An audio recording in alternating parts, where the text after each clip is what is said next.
Pseudo అంబేద్కరిస్టులు ఉన్నారో, ఎవరైతే రాముడి మీద హిందువుల మీద పడి ఏరుస్తూ దేవాలయం గురించి, రామ జన్మభూమిలో నిర్మించుకున్న భవ్య రామ మందిరం గురించి ఏవైతే తిక్క మాటలు మాట్లాడుతూ డబ్బులు వేస్ట్ ఎందుకు, హాస్పిటల్లో కట్టియచ్చు కదా, స్కూల్స్ కట్టియచ్చు కదా అని మాట్లాడుతున్న వారికి నేను ఒకటే అడుగుతున్నా, నీ జేబులో నుండి నువ్వు 10 రూపాయలు ఇచ్చావా? లేదు నువ్వు కట్టిన ట్యాక్స్ నుండి గవర్నమెంట్ నుండి ఏమన్నా ఇచ్చారా? లేదు కదా.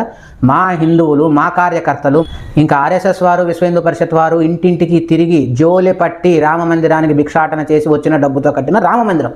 రాజకీయ పార్టీ అయినా ఆయన ప్రధానమంత్రి హోదాలో ఉన్న చేత ఆయన గౌరవంగా పిలుచుకున్నారు. ఏ గవర్నమెంట్ సంస్థ నుండి యాత్రలకి, జెరూసలేం యాత్రలకని, ఆ యాత్రలకని, ఈ యాత్రలకని డబ్బులు తీసుకుంటున్న విధంగా మేము రామ మందిరాన్ని డబ్బులు తీసుకోవాలా?